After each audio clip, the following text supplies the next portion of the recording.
Hello friends, my name is Rahil Khan. Today in this video I am going to show you 4 steps formula to increase sales. In any company you can increase sales with these 4 steps formula. If you practice these 4 steps you can quickly increase sales. Whether you are the first or last mover in sales, you will become the fast mover in sales. How to become that fast mover I am going to explain you with a perfect example. Now suppose I have a software company which includes 5 sales employees and I want to increase my sales. So the first step I will take is to set a goal for every sales employee. If I want to increase sales in my software company, I will set monthly sales goal for every sales member, but it will be in numbers because the number goal help them to increase their productivity.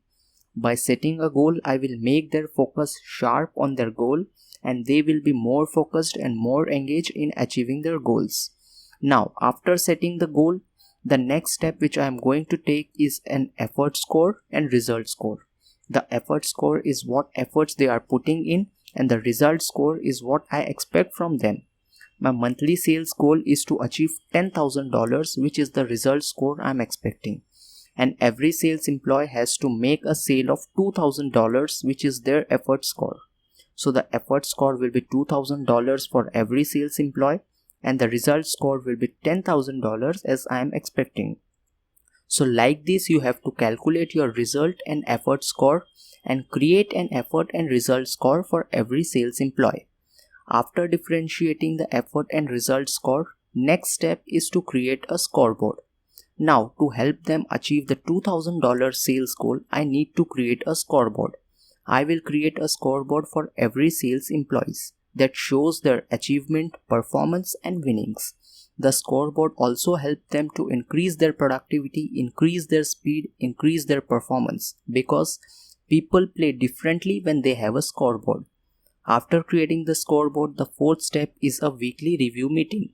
Every week I will arrange a meeting with my sales employees where I see the scoreboard of their performance, which will help me to understand who is performing very good. The person performing good, he only needs appreciation, but the person who didn't perform well, who didn't perform good, I will communicate with him, try to understand why he is not achieving the goal, what problem he is facing and help him to solve his query and make him to perform better for next time. So these 4 action steps will help my company to increase the sales. This is an example I show you to understand the exact framework. You can also implement this framework in your company to increase your sales. If you get knowledge with this video, then like this video, share this video with your friends and subscribe to my channel for more knowledgeable videos like this. Thank you very much for your time.